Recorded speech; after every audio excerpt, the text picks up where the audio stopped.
Okay po, manalangin na po tayo. Hallelujah. Praise God. Amang banal, sa oras na ito kami po ay nagpapasalamat sa buhay at kalakasan na taglay namin. Salamat po, magagamit po namin muli ang kalakasang ito sa paglilingkod sa iyo. Sa gabing ito, samahan po kami, patnubayan mo po kami, tulungan mo po kami makaunawa, makaintindi ng iyong salita. At tulungan mo po kami, Panginoon, na patuloy na kauhawan namin at kagutuman namin ang iyong mga salita, dakilang Diyos. Tulungan mo na ang mga salita mo ay patuloy na mahalin namin. Ito ay patuloy na pakaingatan namin sa aming mga puso upang huwag kami magkasala sa iyo. At patuloy na ganapin namin sa aming mga buhay sa araw-araw. Pagpalain mo ang pag-aaral namin ng iyong salita, ang iyong banal na Espiritu, ang siyang magturo sa amin ng sagana at maunawaan po namin ang mga nais mong ipahatid sa amin patungkol sa mga talinghaga na aming pinag-aaralan. Ang iyong gabay at patnubay sa amin ay sumagana at ikaw maluwalhati at madakila sa aming mga buhay. Purihin ka, Ama, sambahin ang ngalan mo, Panginoon, o Diyos na buhay. Luwalhati sa iyo, Panginoong Jesus, luwalhati sa iyo, Amang banal, luwalhati sa iyo, banal na Espiritu. Salamat po. Pagpalain mo ang lahat ng nakikinig at makikinig na iyong mga salita. At patuloy, O Diyos, pakaingatan mo ang aming mga mahal sa buhay na wala pa sa aming kani-kaniyang tahanan. Kayo po ang maghatid sa kanila ng maluwalhati at ligtas sa anumang kapahamakan. Salamat po, Ama, sa iyo na pinagkakatiwalang panalangin ito sa pangalan ni Kristo Jesus. Amen. Amen. Amen po. Sige po, magsimula na po tayo. Okay, magandang gabi muli sa lahat. Okay, i-share na po ninyo ito at patuloy po nating pakinggan ang salita ng Diyos. Huwag nating kakalimutan na ito ay ipagsabi sapagkat kailangan ng mga tao ngayon ay walang iba kundi ang salita ng Diyos, no? So, maghatid tayo ng mabuting balita through pag-share ng mga napag-aaralan natin. I-share po natin ang ating mga live stream, ang ating mga napag-aaralan sa mga tao na lagi natin nakakasalimuha, lalo na po yung mga taong lagi kasama natin, yung mahal natin sa buhay, no? Okay po, magsimula na po tayo. Ang ating pong pag-aaralan is about parable po uli, no? So, napakaganda, napakaraming parable ang ating Panginoon, talinghaga, no?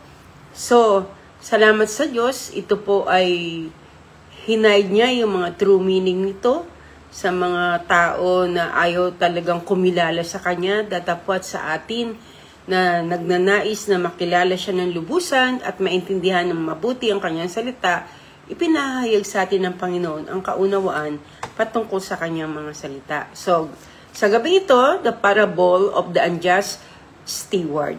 Yan po ang ating pag-aaralan, the parable of the unjust steward. Ang talinghaga ng tusong katiwala o sa mababaw na Tagalog ay ang talinghaga patungkol sa tusong katiwala o mandarayang katiwala, no? Okay, Luke 16, 1-13. Basahin po natin Lucas 16, 1 hanggang 13. Sabi po dito, ang talinghaga ng tusong katiwala. Verse 1, sinabi rin ni Jesus sa kanyang mga alagad, may taong mayaman na may isang katiwala. May nagsumbong sa kanyang nilulustento ang kanyang ari-arian. Kaya't pinatawag niya ang katiwala, tinanong, ano ba itong naririnig ko tungkol sa iyo? Ibigay mo sa akin ang ulat ng iyong pangangasiwa, sapagkat tatanggalin na kita sa iyong tungkulin. Sinabi ng katiwala sa kanyang sarili, anong gagawin ko? Aalisin na ako ng aking amo sa pangangasiwa. Hindi ko kayang magbungkal ng lupa. Nahiya naman ako magpalimos. Alam ko na ang aking gagawin. Maalis man ako sa pangasiwa, ay magtatanggap naman sa akin sa kanilang tahanan. Kaya't isa-isa niyan tinawag ang mga may utang sa kanyang amo. Tinanong niya ang una, magkanong utang mo sa aking amo? Sumagot ito, 100 tapayang langis po. Kaya sabi ng katiwala, heto ang kasulatan ng iyong pagkakautang, dali, maupo ka at palitan mo, gawin mong 50. At tinanong naman niya ang isa, ikaw, gaano utang mo? Sumagot ng ito, 100 kabang trigo po. Heto ang kasulatan ng iyong pagkakautang, sabi niya. Isulat mo, 80. Verse 8. Pinuri ng amo ang madayang katiwala dahil sa katusuhang pinamalas nito, sapagkat ang mga makasanlibutan ay mas tuso kaysa mga makadiyos sa paggamit ng mga bagay ng mundong ito. 8. At nagpatuloy si Jesus sa pagsasalita. Kaya't sinasabi ko sa inyo, gamitin niyo ang kayamanan ng mundong ito sa paggawa ng mabuti sa inyong mga kapwa, upang kung maubos na iyon, ay tanggapin naman kayo at sa tahanang walang hanggan. Ang mapagkakatiwalaan sa maliit na bagay ay mapagkakatiwalaan din sa malaking bagay. Ang mandaraya sa maliit na bagay ay mandaraya rin sa malaking bagay.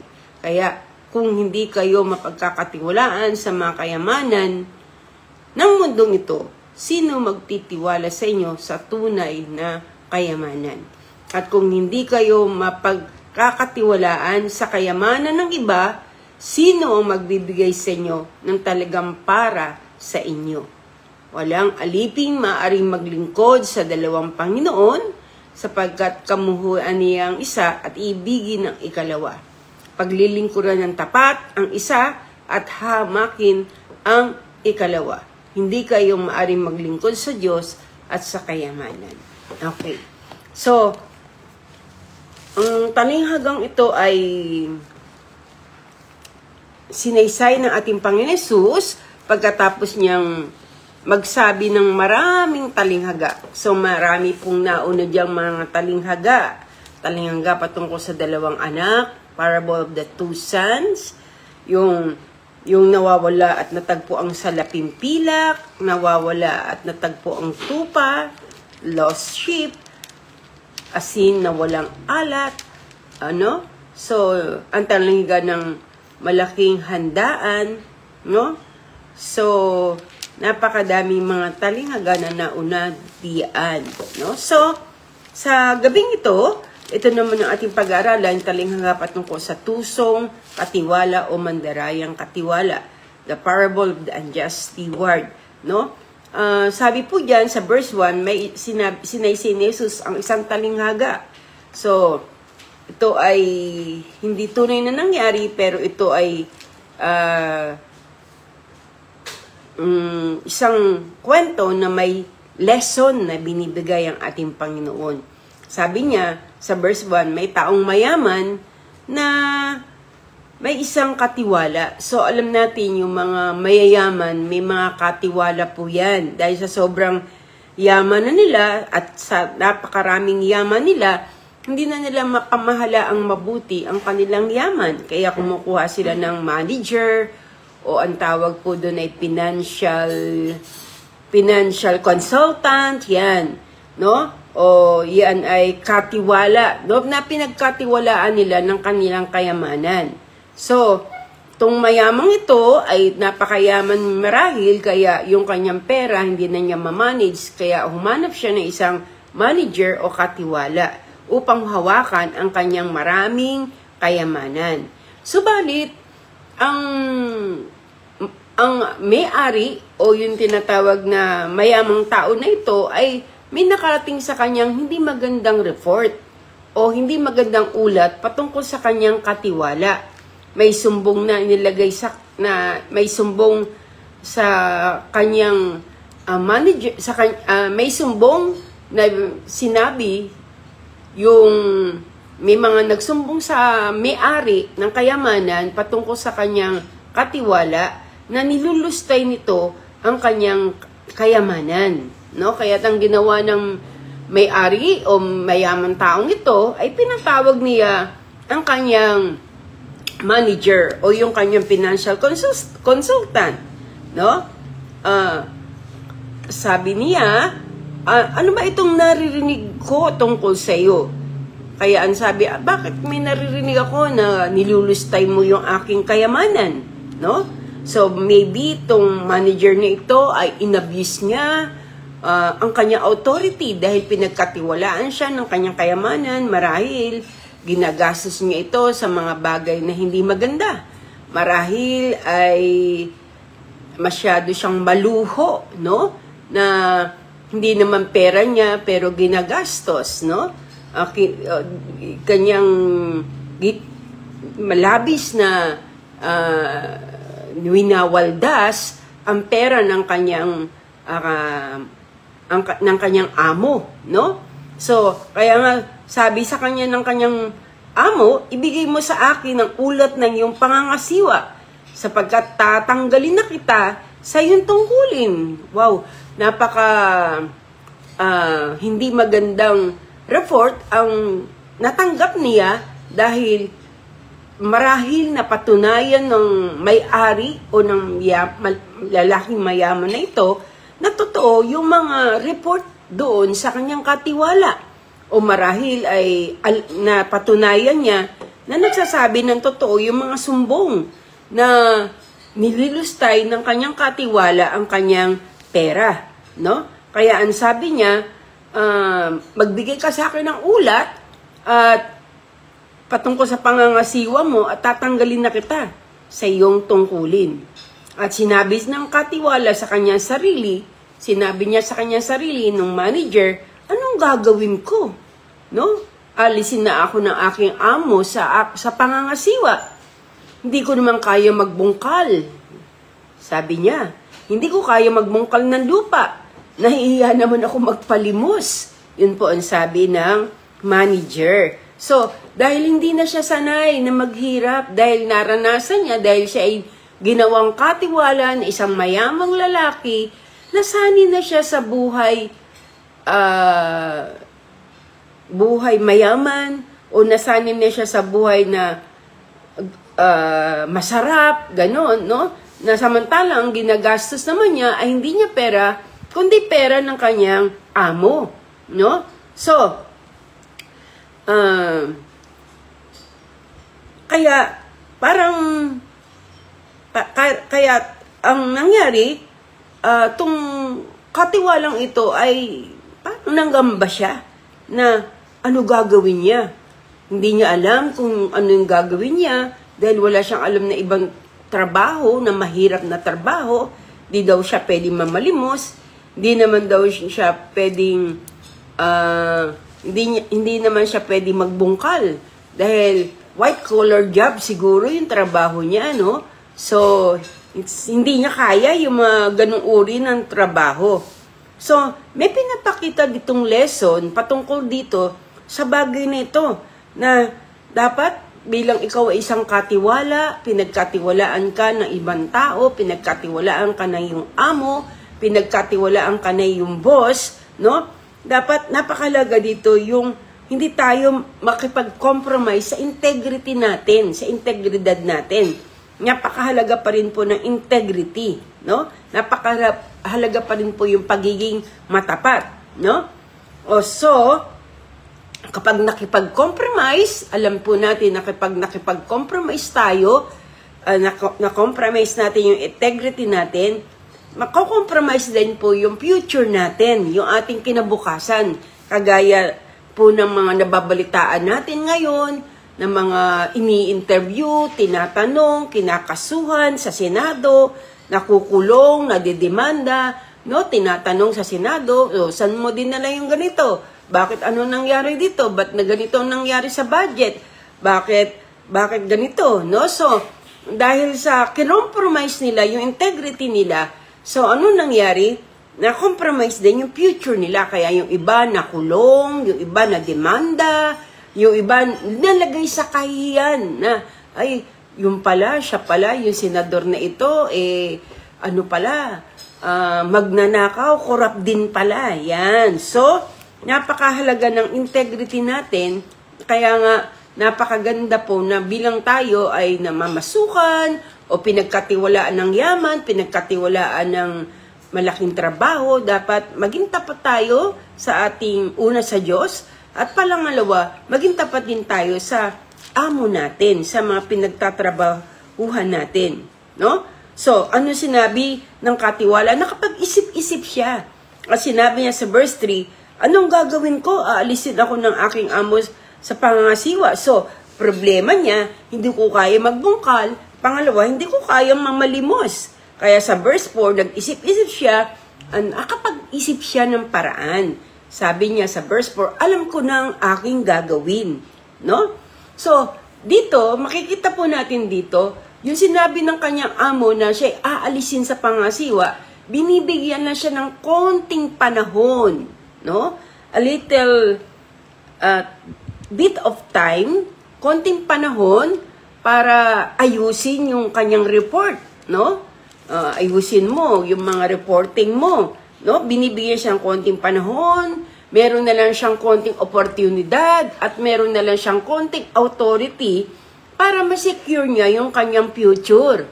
So, hindi pa naman siya inalis na agad-agad, kundi binigyan siya ng konting panahon, no? So, ang naisip niya, hindi ko kaya na magtrabaho ng mahihirap na trabaho, so I want to secure my future. Gusto ko na lang siguraduhin ang aking kinabukasan. So ano ginawa niya? Sa mga susunod na talata, sa verse 5, sabi po sa talatang 5, kaya't isa-isa niyang tinawag ang mga may utang sa kanyang amo. Ayan. So ito yung naisip niyang paraan, tinawag niya yung mga may utang sa kanyang amo. At sabi, tinanong niya ang una. Ang nakalagay dito, 2 lang. Pero maraming may utang sa kanyang amo.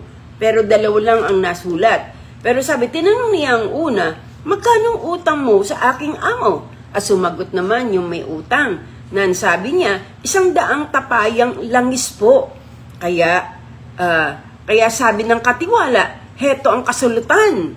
No? Ito ang kasulutan mo. No? Palitan mo, maupo ka at palitan mo, gawin mong 50. So, ibig sabihin, parang binargain niya, no? Hindi kaya yung amo niya ay malugi, dahil yung 100, ginawa na lang niyang kalahati, 50. Tapos yung isa pa, na tinanong niya, ito na naman yung isa, sabi, magkano ang utang mo? At sumagot ang isa, 100 kabang trigo po. O 100 kabang trigo. Heto ang kasulutan ng iyong pagkakautang. Sabi niya, isulat mo 80. So, isulat mo 80. 80 na lang. So, nabawasan din. So, marahil, hindi lang 2, kundi marami yan, may utang sa kanyang amo. At lahat siguro ay sinabihan niya ng bawasan. Na binawasan niya yung mga utang. So, ang layunin ng lalaking ito, dahil kung binawasan niya lahat ng mga taong may utang sa kanyang amo, lahat ng mga taong nakipagsulit sa kanya, ay binigyan niya ng discount, and a big discount. Yung iba ay 50%, yung iba ay 20%, yung iba ay 40, 60, ganon. Na ang layunin niya, na makuha niya loob ng mga taong ito, na matuwa sa kanya, na kung siya man ang magkaroon ng problema, at yun nga, alisin siya ng amo niya, meron siyang tatakbuhan pag nangailangan siya. So, napakatalino itong lalaki ito, no? Alam niya na hindi na niya maibabalik yung nakalipas, yung nakaraan, hindi na niya maibabalik yun, pero alam niya na kaya niyang i-prepare yung kanyang future, yung kanyang hinaharap, no?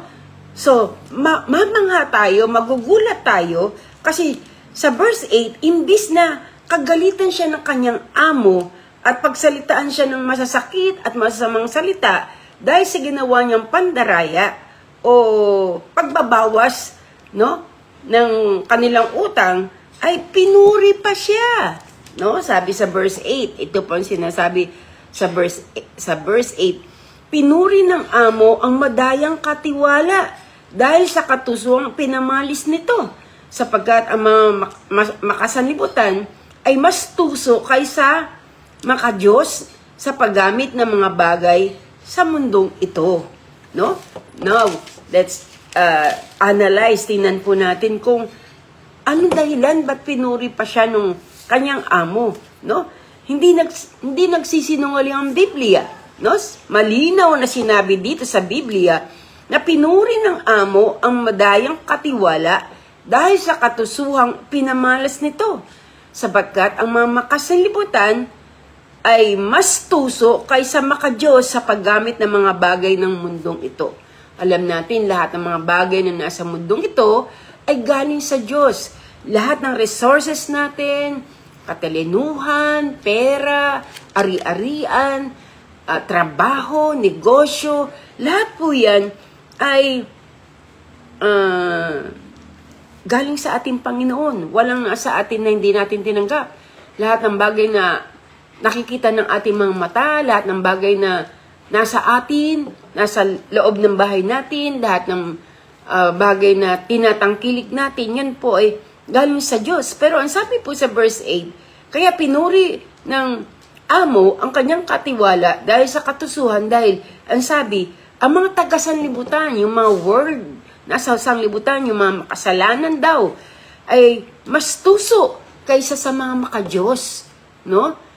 Mas tuso daw kaysa sa mga may takot sa Diyos, sa ating mga Kristiyano, no? Sa paggamit ng mga bagay ng mundong ito.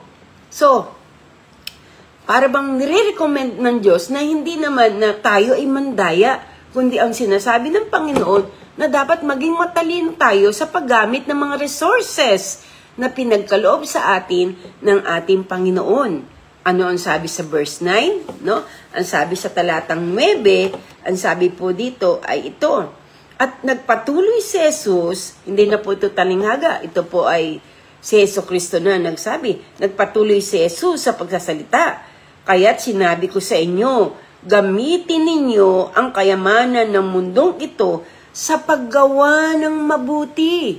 So ito po ang pinakapinupunto ng ating Panginoon patungkol po sa lesson ng parable na ito na ninanais ng Panginoon na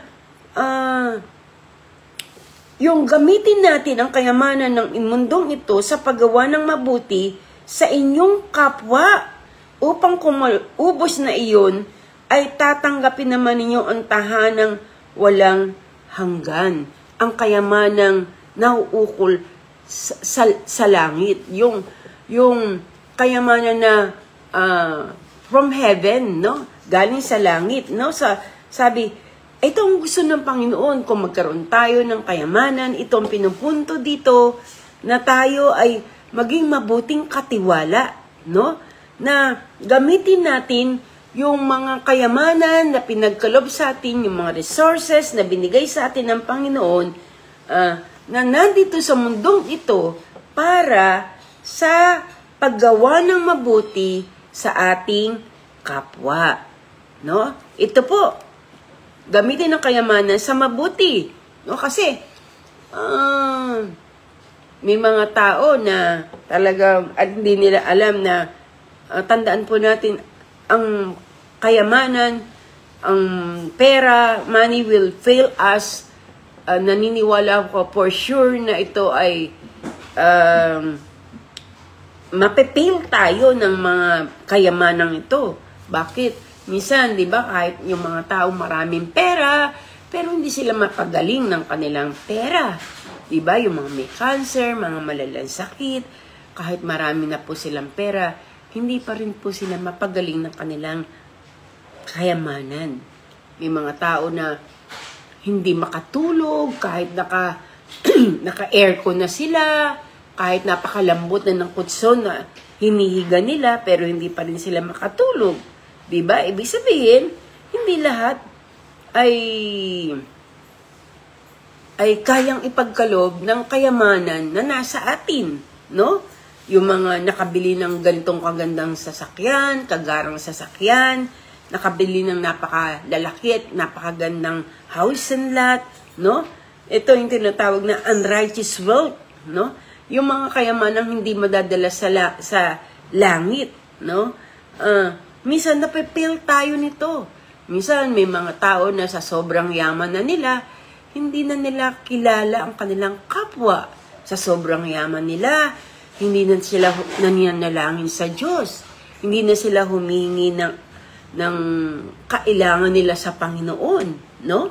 Na hindi naman dapat ganon, na kahit mayaman ka na, lahat nasa iyo na, pero dapat meron ka pa rin panahon sa Diyos. Di ko wala ka nang mahiling sa Diyos. Yung hilingin mo na lang para sa kapwa mo, no? Manalangin ka para sa mga taong naghihirap, no? Manalangin ka para sa bansa, manalangin ka para sa mga taong nakapaligid sa iyo, no? So pray, no? Minsan na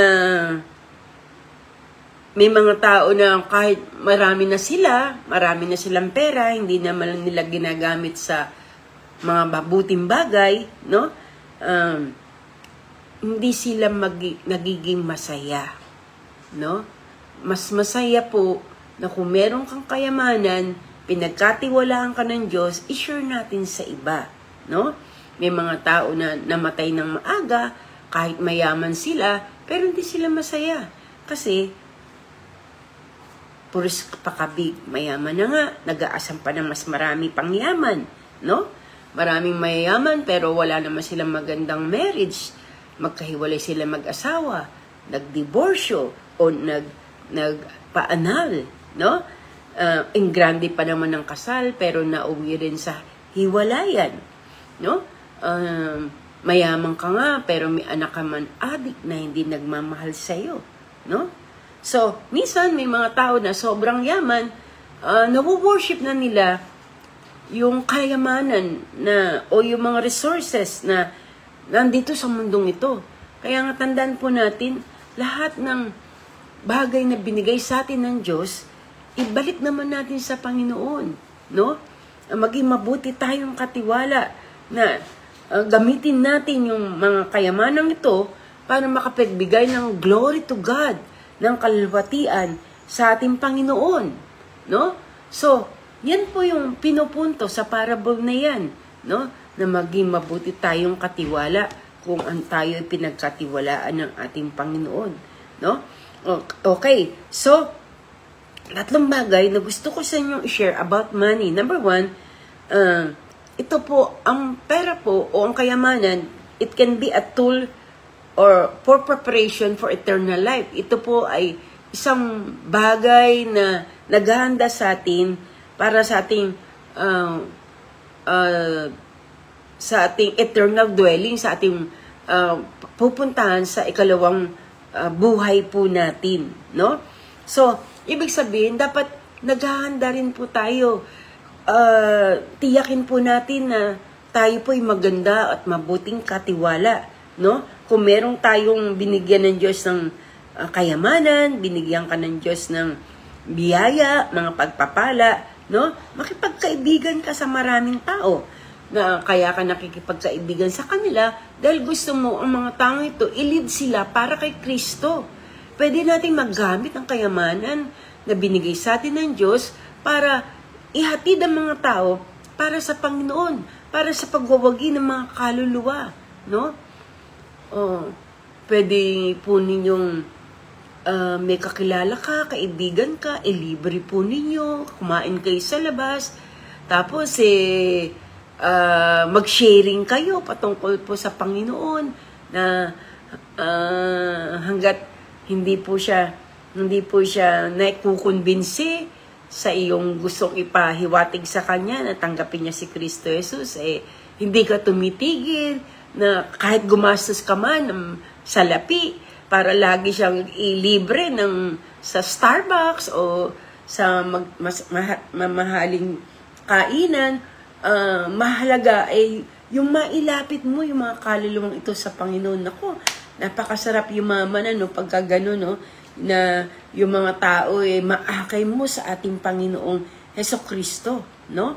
So, tandaan po natin na konti na lang yung oras natin dito sa lupa. malapit nang dumating ang Panginoon, o kung tayo po ay may edad na, dapat po magpagamit na tayo sa Panginoon. Konti na lang yung panahon, konti na lang oportunidad, na nawa magkaroon tayo ng sense of urgency. Una, yung mga mahal natin sa buhay, yung ating mga anak, mga mahal sa buhay, relatives, na maakay natin sa Panginoon, no? So, gamitin mo yung kayamanan. Kung ikaw ay may pera, may salapi, no? Naalala ko, may isang tao ako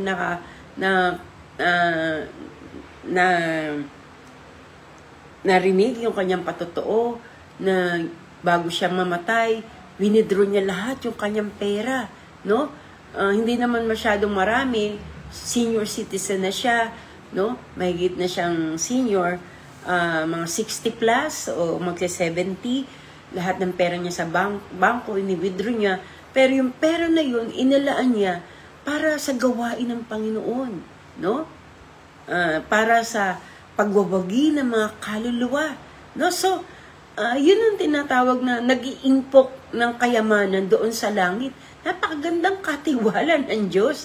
Alam niya na yung mga perang yun ay galing din sa Panginoon, kaya bago man lang siya mamatay, pinagamit niya yung mga biyayang yon para magwagi ng mga kaluluwa at maglapit ng mga tao kay Kristo Jesus, no?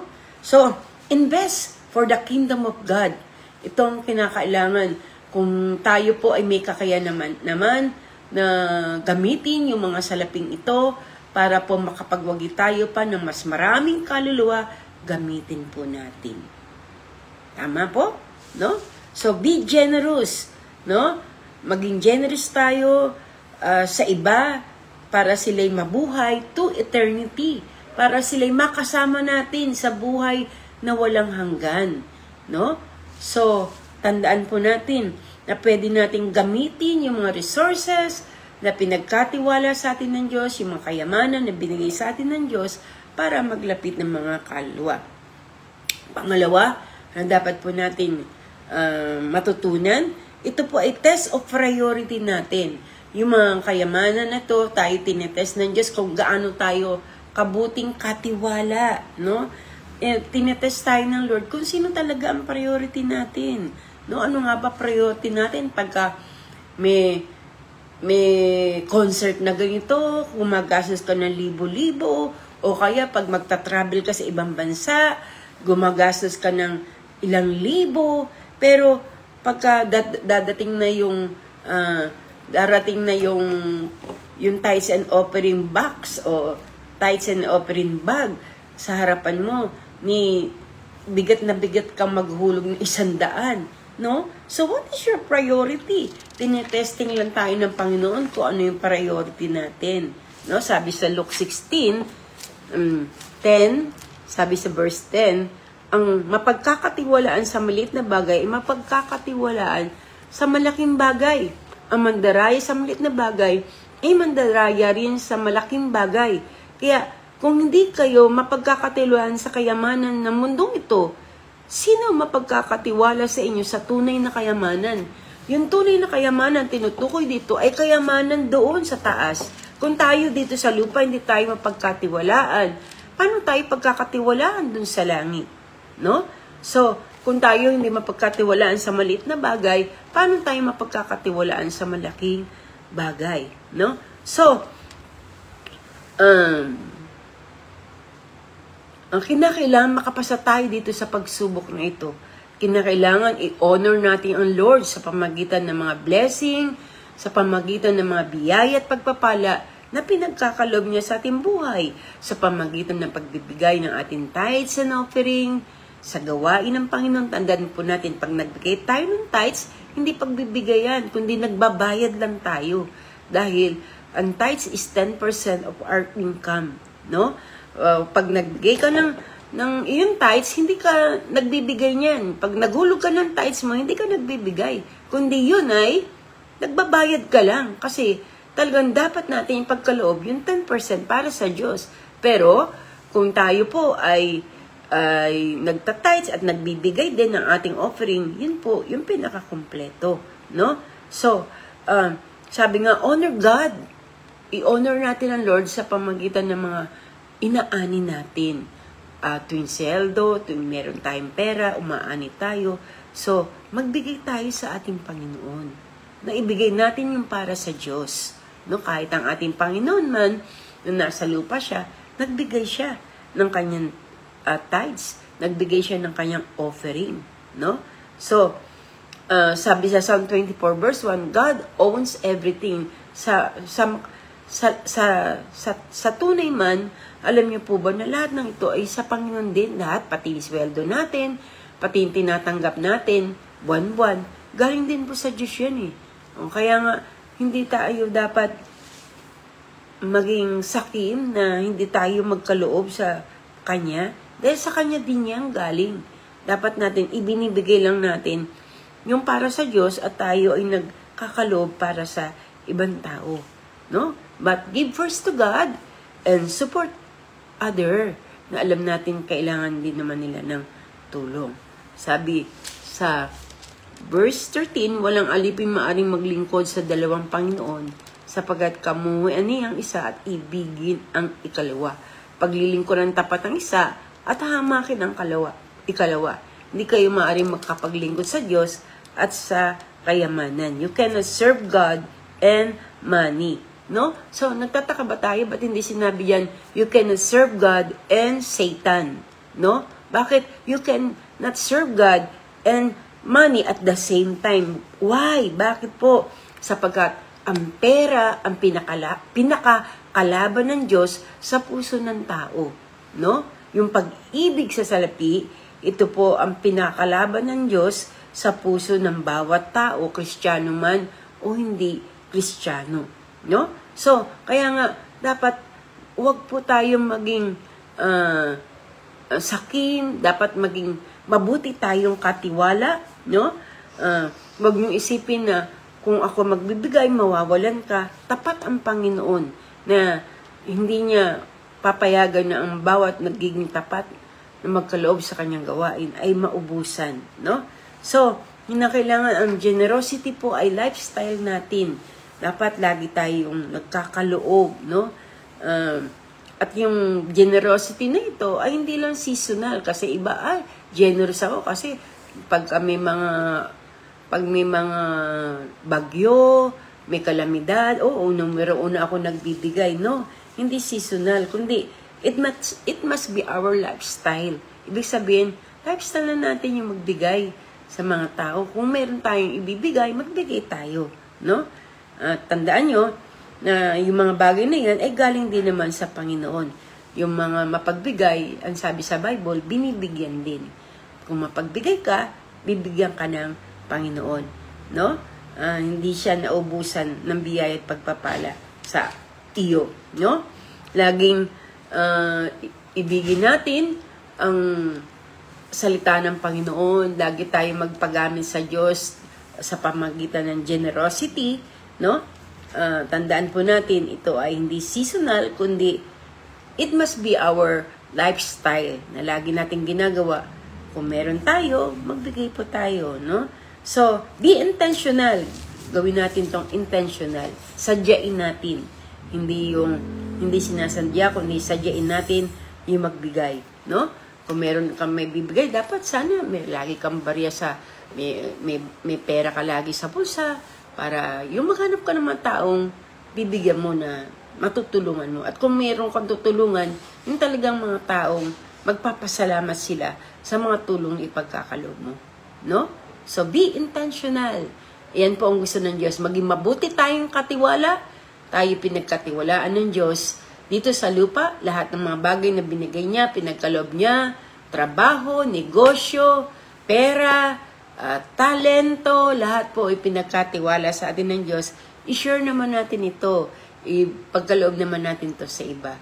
Maging mabuti tayong katiwala ng ating Panginoon sa Kristo para sa kanyang kapurihan at para sa kanyang kaluluwalhatian. Yun lang po. God bless po. No?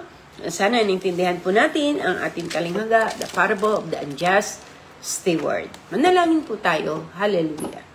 Panginoon, maraming salamat sa iyong mga salita sa gabing ito na pagtanto namin at napag-alaman namin na marapat kami na magpagamit sa iyo bilang isang katiwala mo dito sa lupa. Patuloy po kami masumpungan mo sa ganitong gawain na niluluwalhati, tinataas, pinararangalan ng aming Panginoon. Panginoon, i-bless mo po kami. Gusto po namin na magamit mo sa gawaing pagbibigay para sa mga una sa iyo, sa iyong gawain. Pangalawa, para sa mga taong nangangailangan. Lord, i-bless mo po kami. Kami po nangangailangan ng mga biyaya at pagpapala. Mga nangangailangan ng trabaho, negosyo, pinagkakakitaan. I-bless mo po ang aming mga pinagkakakitaan. Ang lahat ng aming mga trabaho, ang mga negosyo, ang mga trabaho ng aming mga anak, trabaho ng aming kani-kanyang asawa, o maging kami man bilang mga magulang, nanay, na nagtatrabaho o may pinagkakitaan, pagpalain mo po. Bigyan mo kami ng lakas ng pangangatawan upang magamit mo kami patuloy sa mga araw nito to bless our families at hindi lang ang aming pamilya kundi mga taong nakapaligid sa amin na nangangailangan ng tulong. Kung kami po ay pagpapalain mo, Lord, kami po ay nagnanasa na magamit mo sa ganitong gawain ng pagkakaloob. Tulungan mo kami maging mabuting katiwala ng aming Panginoong Kristo. I-bless mo po ang aming finances. Kayo po magbigay sa amin ng financial breakthrough upang sa mahuling araw na ito maggamit po namin ang mga bagay na resources na pinagkaloob mo, ang mga financial na blessing na pinagkakaloob mo para sa pagwawagi ng mga kaluluwa. Kung mabibili lang ang mga kaluluwa ng tao, Lord, at kung kami po ay biniyayaan mo ng malaking biyaya at pagpapala, gagawin po namin to. Pero alam po namin, Panginoon, na magagamit mo rin po kami para makapaglapit ng mga kaluluwa sa mahuling araw na ito through being a generous. Lord, pagpalain mo ang aming mga buhay, ang aming mga negosyo, pagtrabaho, lahat ng pinapasukan ng aking mga kapatid, lahat po ng kanilang hawakan ng kanilang mga kamay, lahat ng kanilang negosyo, trabaho, pagpalain mo upang sa mga huling araw nito, magamit mo po kami sa pagwawagi ng mga kaluluwang napapahamak. Marami pong salamat. At sa oras nito, dinudulog po namin sa iyo ang mga kapatid po namin na may mga sakit at karamdaman. Abutin mo po sila, ang mga panalangin po ng aming mga kapatid. Lord, we are praying for them. God, yung mga merong na-diagnose na may cancer, may mga bukol. Father, in the name of Jesus, we command the spirit of sickness and diseases sa kanilang katawan to come out, na umalis sa kanilang katawan sa pangalan ni Jesus. Tunawin mo ang bawat bukol, tunawin mo ang bawat mga, alisin mo yung mga cancer cells sa kanilang katawan, Panginoon. Tulungan mo po, Panginoon, na palakasin ang mga katawan ng aking mga kapatid. Bigyan mo sila ng kagalingan lubos, Panginoon. Kilala mo sila. Kahit di na po namin sabihin po sino-sino po sila. Kilala mo po sila, Panginoon. Abutin mo po at pagkalooban mo ng kagalingan. Yung mga kapatid po namin may problema sa kanilang pamilya, Panginoon. Yung mga kapatid po namin na may mga prayer request patungkol sa kanilang family, patungkol sa kagalingan ng kanilang pangangatawan, patungkol sa kagalingan ng kanilang mga mahal sa buhay. We are praying, Lord, tugunin mo ang mga panalangin ito, mga prayer request na ito. Panginoon, yung mga kapatid po namin na humihiling ng tulong sa panalangin patungkol sa kanilang mahal sa buhay na makakilala sa iyo, yung mapuspos ng pag-ibig ang kanilang pamilya, Panginoon, at wag yung pagkagalitan, Panginoon. We rebuke na yung mga masamang espiritu na gumagawa sa kanilang pamilya, espiritu ng pagkakagalit, espiritu ng kasakiman, espiritu ng pagkabahabahagi. We rebuke in Jesus' name and the power of the Holy Spirit sa bawat pamilya ng mga kapatid na ito, mga nagsulat dito sa pangalan ni Jesus. Kundi tulungan mo po na ang mga pag-ibigan sa isa't isa ay manatili at patuloy na mga ibabaw ang pag-ibig sa iyo, pag-ibig sa isa't isa, pag-ibig sa kapwa, pag-ibig sa magulang, pag-ibig sa kapatid, pag-ibig sa mga anak, pag-ibig sa asawa, sa pangalan ng aming Panginoon Jesus. Dalangin din po namin, Panginoon, na ang mga kapatid na nangangailangan trabaho, kayo po ang magbigay sa kanilang trabaho. Yung mga nanalangin patungkol sa mga kapatid, sa kanilang mahal sa buhay na mag-e-exam, Panginoon, ito man po ay board exam, civil service exam, o exam man sa pinapasukan trabaho, makapasa po sila sa tanging pangalan ni Kristo Jesus. Dalangin ko po, Panginoon, lahat ng mga kapatid na naghahanap ng trabaho, tulungan mo silang makakita at makasumpong ng ayos at tamang trabaho na kung saan kakaroon din sila ng kalayaan sa paglilingkod sa iyo tuwing araw ng linggo sa pangalan ng Panginoon Jesus. Panginoon, abutin mo po ang bawat kapatid po namin na may suliranin sa relationship.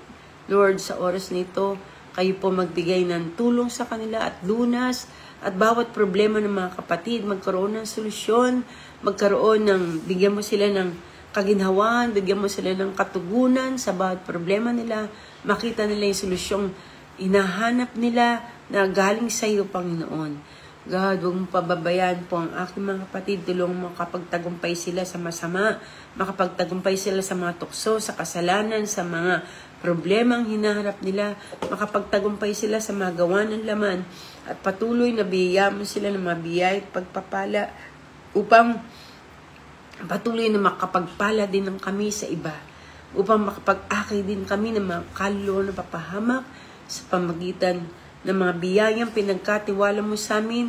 Magamit namin to para sa ikaluwalhati at ikipararangal ng aming Panginoong Jesus. Salamat po, Ama, sa iyo na pinagkakatiwala ang panalangin ito. Basbasan mo pagpalain ng mga prayer request na ito, Ama, sa pangalan ng Panginoon Jesus. Pagkalooban mo ng katugunan ng lahat ng prayer request na ito na ayon sa iyong kalooban. Kayo po ang gumawa at humipo sa lahat ng mga kapatid na patuloy na nanampalataya sa iyo. Salamat po sa katugunan sa aming mga panalangin. Ikaw ang mataas, maluwalhati at madakila, maghari sa aming mga buhay, ngayon at magpakailanman. Ito ang aming dalangin sa pangalan ni Kristo Jesus. Amen. Amen. Amen. Amen po. Pagpalain po tayo ng Diyos at mga kapatid, no? So, tandaan po natin mga parables na ating na pag-aaralan at huwag po natin kakalimutan mga lesson na ito at patuloy nating sundin ang mga salita ng Panginoon, no? Yun lang po. Pagpalain tayo ng Diyos, ingatan tayo ng Panginoon sa ating pamamahinga sa gabing to. Bigyan tayo ng Diyos ng buhay at kalakasan sa araw ng bukas.